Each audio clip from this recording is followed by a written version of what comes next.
संगठित और असंगठित क्षेत्र के 1,50,00,000 से अधिक श्रमिक बंधुओं को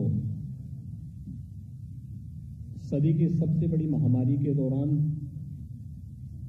भरण पोषण भत्ता के रूप में इस राशि हस्तांतरण कार्यक्रम में मंच पर उपस्थित मंत्रिमंडल में मेरे वरिष्ठ सहयोगी, श्रम और सेवायोजन विभाग के मंत्री श्री स्वामी प्रसाद मौर्य जी, प्रदेश के वित्त और संसदीय कार्य विभाग के मंत्री श्री सुरेश कुमार खन्ना जी, नगर विकास के मंत्री श्री आशुतोष टंडन जी, विभाग के राज्य मंत्री श्री महेश चंद्र गुप्ता जी, श्रम कल्याण परिषद के अध्यक्ष श्री सुनील भराला जी, प्रदेश के मुख्य सचिव श्री दुर्गा शंकर मिश्रा जी, अपर मुख्य सचिव श्रम और सेवायोजन श्री सुरेश चंद्रा जी, आज के इस कार्यक्रम में उपस्थित प्रदेश के विभिन्न जनपदों में आयोजित होने वाले इस कार्यक्रम में सभी राष्ट्र निर्माता हमारे श्रमिक बंधुओं, भाइयों बहनों, सम्मानित जनप्रतिनिधिगण, मैं आज के इस कार्यक्रम में प्रदेश के अपने संगठित और असंगठित क्षेत्र के सभी श्रमिकों का हृदय से अभिनंदन करता हूं। आज का दिन अत्यंत महत्वपूर्ण है और महत्वपूर्ण इसलिए क्योंकि पहली बार श्रमिकों के बारे में चिंता करने वाली सरकार है, चाहे वह केंद्र में मोदी जी के नेतृत्व की सरकार हो या प्रदेश की सरकार। निरंतर आपके हितों को संरक्षण देने के लिए पूरी प्रतिबद्धता के साथ कार्य कर रही है। भाइयों बहनों, आपने देखा होगा 2017 के पहले श्रमिक शोषण का शिकार होता था, शासन की किसी भी योजना का लाभ नहीं पाता था, न उसके पास राशन कार्ड होता था, न उसके पास कोई ठिकाना होता था। अगर मकान जैसे तैसे बना भी दिया तो बिजली का कनेक्शन नहीं मिल पाता था। बरसात में कई कई दिनों तक भूखों रहने के लिए मजबूर रहना पड़ता था, क्योंकि इसके बाद रसोई गैस के कनेक्शन नहीं थे। कोई बीमार हो गया तो मान लिया जाता था कि अब तो अंतिम गति तय है, क्योंकि स्वास्थ्य की कोई उचित व्यवस्था नहीं थी। लेकिन एक और प्रधानमंत्री मोदी जी ने जो कहा, सबका साथ और सबके विकास का, आज वो नारा चरितार्थ तो हुआ है। हर गरीब को मकान देंगे, हर गरीब को शौचालय देंगे, हर गरीब के घर में विद्युत का निःशुल्क कनेक्शन उपलब्ध करवाएंगे, हर गरीब को निःशुल्क रसोई गैस का कनेक्शन उपलब्ध करवाएंगे, हर गरीब को प्रदेश के अंदर, हर गरीब को हम लोग स्वास्थ्य बीमा का कवर उपलब्ध करवाएंगे। और एक और जहां एक कार्यक्रम चले, वहीं साथ ही साथ अनेक प्रकार की योजनाएं, श्रम योगी मानधन योजना हो, जीवन ज्योति बीमा की योजना हो, जीवन सुरक्षा की बीमा योजना हो, या फिर वे सभी योजनाएं जिन योजनाओं से समाज के अंतिम पायदान पर बैठे हुए उन लोगों को, जो वास्तव में नींव के पत्थर हैं, इनके जीवन में परिवर्तन लाया जा सकता है, उस प्रकार की योजनाओं को लाने का कार्य केंद्र और प्रदेश की सरकारें प्रारंभ की। आपने देखा होगा, पहले श्रमिकों के बच्चों के लिए पहले पढ़ाई की व्यवस्था नहीं होती थी। वो बेसिक शिक्षा परिषद के स्कूल में भेजते थे, स्कूल में अपने बच्चों को। स्कूल में भवन है तो शिक्षक नहीं, शिक्षक है तो भवन नहीं, और अगर दोनों है भी तो पेयजल की व्यवस्था नहीं, टॉयलेट की व्यवस्था नहीं, मिड डे मील नहीं मिल पाता था, बच्चों के लिए यूनिफॉर्म नहीं मिल पाता था। 2017 में जब हमारी सरकार आई, हम लोगों ने प्रदेश के अंदर सभी 1,56,000 बेसिक शिक्षा परिषद के स्कूलों में अच्छी व्यवस्था दी, शिक्षक भी दिए, भवन भी दिए, बालक और बालिकाओं के लिए अलग अलग टॉयलेट भी दिए, पेयजल की व्यवस्था भी दी, बच्चों के लिए 2 यूनिफॉर्म, बैग, बुक्स, जूते, मोजे, स्वेटर, ये सभी उपलब्ध करवाने का कार्य जहां प्रदेश के अंदर किया गया, वहीं साथ ही साथ श्रमिकों के बच्चों के लिए एक व्यवस्था बनाई गई कि हर कमिश्नरी मुख्यालय पर हम अटल आवासीय विद्यालय बनाएंगे। अटल आवासीय विद्यालय के माध्यम से जो श्रमिक खाना बदोश की तरह घूमता है, आज लखनऊ में है, अगले दिन अयोध्या में, चौथे महीने वहां से गोरखपुर चला गया, फिर 8वें महीने काशी चला गया, काम कर रहे हैं, काम पूरा हुआ, फिर वो अगले यात्रा पे निकल पड़ता था और उसके कारण उसके बच्चे नहीं पढ़ पाते थे। अब सरकार ने तय किया है ये निर्माण का कार्य करेंगे और बच्चों को पढ़ाने अत्याधुनिक सुविधाओं से युक्त स्कूलों में पढ़ाने का कार्य सरकार करेगी। अटल आवासीय विद्यालय पूरे प्रदेश के अंदर सभी कमिश्नरी मुख्यालय में इसीलिए स्थापित किए जा रहे हैं। हमारा प्रयास है कि इस सत्र में हम उन विद्यालयों को प्रारंभ कर सके। पहले गरीब कन्याओं की शादी के लिए शादी ब्याह की व्यवस्था नहीं थी। श्रम यानी समाज कल्याण विभाग से मात्र 20,000 रुपए मिलते थे, वो भी तब मिलते थे जब शादी संपन्न होती थी, उसके 2 महीने के बाद भी नहीं मिल पाती थी। उसमें भी लूट खसोट अलग थी, क्योंकि जैसी पिछली सरकार की मंशा थी वैसे उसके परिणाम भी थे। अगर 20,000 रुपया मिलना था तो बेचारे तक 10,000 भी नहीं पहुंच पाता था। लेकिन हमारी सरकार आई, हम लोगों ने कहा नहीं, इस राशि को बढ़ाया जाना चाहिए। और भाइयों बहनों, हम लोगों ने मुख्यमंत्री सामूहिक विवाह की योजना लागू की। कोई भी कन्या, गरीब कन्या कोई भी है, उसके शादी ब्याह की जिम्मेदारी सरकार उठाएगी। 51,000 रुपए हम गरीब कन्या की शादी के लिए देते हैं।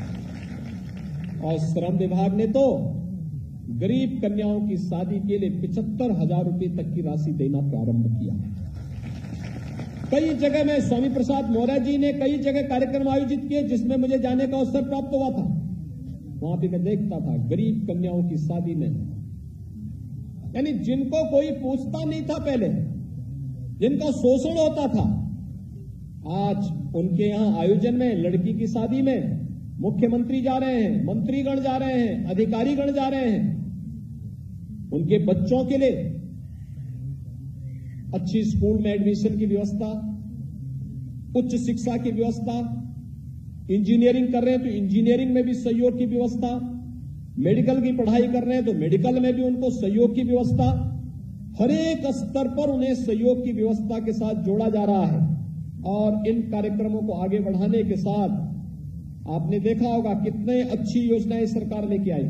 एक जनपद एक उत्पाद के माध्यम से परंपरागत उद्यम को बढ़ावा देने के साथ ही अधिक से अधिक लोगों को प्रदेश में ही रोजगार मिल सके।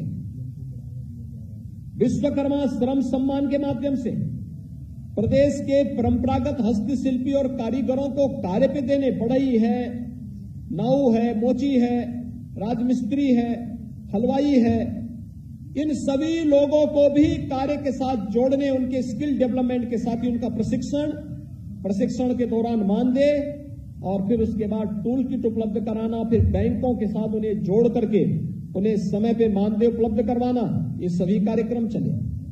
और कोरोना कालखंड के अंदर उत्तर प्रदेश पहला राज्य था जिसने भारतीय मजदूर संघ के साथ मिलकर के एक व्यवस्था बनाई थी कि हर श्रमिक को हम 2 लाख रुपए की सामाजिक सुरक्षा की गारंटी देंगे और 5 लाख रुपए की स्वास्थ्य बीमा का कवर भी देंगे। और भारत सरकार ने भी इसके लिए एक पोर्टल विकसित किया जिसमें हर श्रमिक को रजिस्टर्ड किया जा रहा है। उत्तर प्रदेश पहला राज्य था जिसने लॉकडाउन प्रारंभ होते ही अपने श्रमिकों के लिए उस समय भरण पोषण भत्ते की घोषणा की थी और फ्री में राशन की व्यवस्था भी की थी। आज प्रदेश के अंदर 15 करोड़ लोगों को फ्री में राशन, आज प्रदेश के अंदर श्रमिकों को भरण पोषण भत्ता, 54 लाख लोग परिवारों को उस समय भरण पोषण भत्ता हम लोगों ने कोरोना के दौरान दिया। और इसके साथ ही प्रदेश के अंदर जो 40 लाख कामगार और श्रमिक आए थे, लोग सोचते थे क्या करेंगे। हमने कहा उत्तर प्रदेश इतना बड़ा है, ये 40 लाख लोग उत्तर प्रदेश के ही हैं, उत्तर प्रदेश में ही कार्य करेंगे और उत्तर प्रदेश इनके कार्य करने से समृद्ध होगा। उत्तर प्रदेश पर ये बोझा नहीं, बल्कि उत्तर प्रदेश की उपलब्धि है कि ये लोग अपने घर में वापस आए हैं, उनको घर में ही हम काम दे देंगे। लेकिन जिन राज्यों को छोड़ करके जाएंगे, जिन लोगों ने इनको उपेक्षित किया, प्रताड़ित किया, भगाया है, आप देखना वहां पर समस्या खड़ी होगी। और हुआ ही वही। जिन राज्यों ने उनके साथ दुर्व्यवहार किया, आज वहां उद्योग धंधे बंद हो गए, लेकिन उत्तर प्रदेश में चालू हो गए। उत्तर प्रदेश में नए नए उद्योग चालू हो रहे हैं, क्योंकि स्किल जो हमारा था ये हमारे पास वापस आया। उत्तर प्रदेश के अंदर उन्होंने अपना योगदान देना प्रारंभ किया और आज वह कार्यक्रम आगे बढ़ रहा है। भाइयों बहनों, पहली और द्वितीय लहर के दौरान प्रदेश सरकार ने फ्री में राशन की व्यवस्था, केंद्र सरकार ने भी फ्री में राशन की व्यवस्था की, फ्री में टेस्ट, फ्री में उपचार, फ्री में अन्न योजना और फ्री में वैक्सीन, सबको वैक्सीन ने प्रधानमंत्री मोदी जी ने सबको दे दिया। आज तो 15 से 18 वर्ष के बच्चों को भी वैक्सीन लगनी प्रारंभ हो गई। मैं स्वयं भी एक सेंटर में गया था। कितना उत्साह है हमारे बच्चों में, 15 से 18 साल के नवयुवकों में कितना उत्साह है। हर व्यक्ति उत्साह, बालक बालिकाएं लाइन में खड़ी थी, बैठी हुई थी। मैं गया उनके मिलने के लिए, उन्होंने कहा नहीं हम भी वैक्सीन लेना चाहते हैं। मैंने कहा वैक्सीन? उन्होंने कहा एक कोरोना कवच है, कोरोना से सुरक्षा कवच है, और एक कोरोना कवच देश की कोरोना के खिलाफ लड़ाई में भी मदद कर सकता है। और इसलिए हम लोग इस लड़ाई में सहभागी बनने के लिए आए हैं। और भाइयों बहनों, आज से कार्यक्रम प्रारंभ हुआ है। मैं आप सबसे अपील करूंगा, जिन लोगों ने वैक्सीन लिया है वो अच्छा काम किया, जिन्होंने अभी तक नहीं लिया है उनको बोलेंगे कि कोरोना का वैक्सीन जरूर ले लेंगे। ये कोरोना से उन्हें एक सुरक्षा कवच देगा और कोरोना का वायरस अब कमजोर पड़ रहा है, धीरे धीरे समाप्त हो जाएगा। लेकिन आपके पास अगर वैक्सीन लेकर के एक सुरक्षा कवच है तो यह न केवल कोरोना में बल्कि हो सकता है कि अन्य विषाणु जनित बीमारियों में भी यह सुरक्षा का काम कर सकता है। और इस दृष्टि से हमें इसको समय से ले लेना चाहिए। लेकिन मैं पूछना चाहता हूं, आज हम 15 करोड़ लोगों को फ्री में राशन दे रहे हैं, 43 लाख गरीबों को हम लोगों ने प्रदेश में एक एक आवास उपलब्ध करवाया है, 2 करोड़ 61 लाख परिवारों को एक एक शौचालय उपलब्ध ग्रामीण क्षेत्र में ग्रामीण और शहरी क्षेत्र में करा दिया है, 58,000 ग्राम पंचायतों में सामुदायिक शौचालय बन गए हैं, 1 करोड़ 43 लाख परिवारों को हम लोगों ने फ्री में विद्युत के कनेक्शन उपलब्ध करवाए हैं, 1 करोड़ 56 लाख परिवारों को रसोई गैस के कनेक्शन उपलब्ध करवाए हैं, 6 करोड़ लोगों को केंद्र सरकार की ओर से स्वास्थ्य बीमा का निःशुल्क कवर दिया गया है, 5 लाख रुपए सालाना, और राज्य सरकार ने 60 लाख परिवारों को सुविधा उपलब्ध करवाई है। 60 लाख का मतलब 3 करोड़ लोगों को राज्य सरकार के स्तर पर हम लोगों ने सुविधा उपलब्ध करवाई है। भाइयों बहनों, प्रदेश वही, प्रशासन वही, सरकार बदलने से कितना परिवर्तन होता है, और होता भी क्यों नहीं, क्योंकि पहले गरीबों का यही पैसा बड़े बड़े उन नेताओं के घरों को भरता था जो आज जेसीबी चला करके निकाला जा रहा है। नोट की गड्डियों को निकलते हुए आपने देखा होगा। और अब तो जो लोग लूट मचाए थे वे स्वीकार भी कर रहे हैं और कह रहे हैं ये पैसा हमें मौका मिला था तो हमने कर दिया। और कह रहे हैं कि अब चुनाव आयोग हस्तक्षेप करे, ये छापेमारी नहीं होगी तो फिर चुनाव के बाद में करना। यानी चीजें दिखाती हैं कि चोर की दाढ़ी में तिनका है। ये चीजें दिखाती हैं गरीबों को लूटते थे, श्रमिकों के अकाउंट पर डकैती डालते थे, विकास के कार्य में बाधक बनते थे, प्रदेश के विकास को आगे नहीं बढ़ने देते थे। और आज प्रदेश विकास के साथ तेजी के साथ आगे भी बढ़ रहा है, लेकिन साथ साथ हर गरीब को, हर गांव को विकास की योजनाओं के साथ जोड़ रहा है। और आज ये वही योजना है जिसमें 3,81,00,000 कामगार और श्रमिकों को हम लोग इस योजना के साथ जोड़ रहे हैं। लेकिन चूंकि अभी 1,50,00,000 कामगार और श्रमिकों के अकाउंट की वेरीफाई ही कर पाए हैं, इसलिए उनको हम लोगों ने तय किया कि कोरोना की थर्ड वेव की जो आशंका व्यक्त की जा रही है, यद्यपि खतरनाक नहीं है, लेकिन फिर भी सतर्कता की दृष्टि से कि अगर कोई फ्री में राशन दिया जा रहा है, राशन के साथ दाल भी उनको उपलब्ध करवाया जा रहा है, खाद्य तेल भी उपलब्ध करवा रहे हैं, अंत्योदय परिवारों को 1 किलो चीनी, 1 किलो नमक भी उपलब्ध करवाया जा रहा है। लेकिन फिर भी सतर्कता की दृष्टि से अगर कहीं कोई ऐसी स्थिति आती है, उन स्थितियों में कोई भूखों न मरे, किसी के सामने भूखमरी की स्थिति न पैदा हो, इस दृष्टि से सरकार की जिम्मेदारी बनती थी कि हम इस दिशा में प्रयास करें। और आज इसीलिए सरकार ने तय किया है कि अगले 4 महीने तक हर महीने 500 रुपए भरण पोषण भत्ता इन 3,81,00,000 परिवारों को उपलब्ध करवाने का कार्य राज्य सरकार अलग से उपलब्ध करवाएगी, जिसमें पहली 2 किस्त 1.5 करोड़ श्रमिक और कामगारों की आज यहां पर जारी कर दी गई। ये उनके खाते में पैसा पहुंच गया और पैसा पहुंचने के साथ ही उन लोगों के पास अगले 2 महीने के लिए मानदेय भरण पोषण भत्ता उपलब्ध कराया जा चुका है। बाकी लोगों का वेरीफाई करने के साथ ही जैसे उसको वहां से बैंकों के साथ हम उसको जोड़ेंगे, बाकी लोगों का भी पैसा धीरे धीरे करके अब उनके खाते में जाता हुआ दिखाई देगा। लेकिन भाइयों बहनों, कोरोना के खिलाफ इस लड़ाई को आगे बढ़ाने में आप सब ने योगदान दिया है और सरकार इसीलिए इसमें जो श्रमिक आए हैं, एक तो रजिस्टर्ड श्रमिक है, जो निर्माण श्रमिक है, वो बीओसी बोर्ड के माध्यम से उन्हें एक राशि उपलब्ध कराई जा रही है। लेकिन साथ साथ असंगठित क्षेत्र के वे तमाम लोग हैं, जिसमें ठेला है, खोमचा है, रेड़ी है, कुली है, पल्लेदार है, नाविक है, मनरेगा मजदूर है, खेतीहर मजदूर है, ये तमाम लोग हैं जो डेली कमाते हैं और फिर अपना भरण पोषण उसके माध्यम से प्राप्त करते हैं। और मुझे लगता है इस कार्यक्रम को आगे बढ़ाने के साथ इसके साथ सफाई कर्मियों को भी इसके साथ जोड़ना चाहिए, क्योंकि सफाई कर्मी फ्रंट लाइनर है।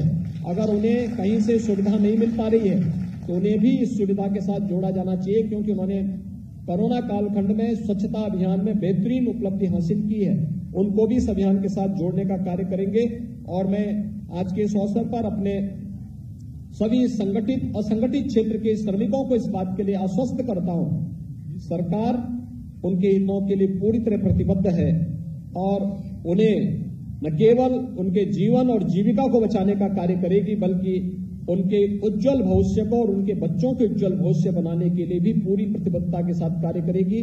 मैं एक बार फिर से आज के इस अवसर पर आप सभी को ये भरण पोषण भत्ता उपलब्ध होने के लिए हृदय से बधाई देता हूं, अपनी शुभकामनाएं देता हूं और विश्वास व्यक्त करता हूं कि कोरोना की इस लड़ाई में आप सभी मिलकर के अपना योगदान देंगे और कोरोना हारेगा, ये देश जीतेगा। इस विश्वास के साथ हम सब मिलकर के आगे बढ़ेंगे। आप सबके प्रति मेरी शुभकामनाएं। धन्यवाद। जय हिंद।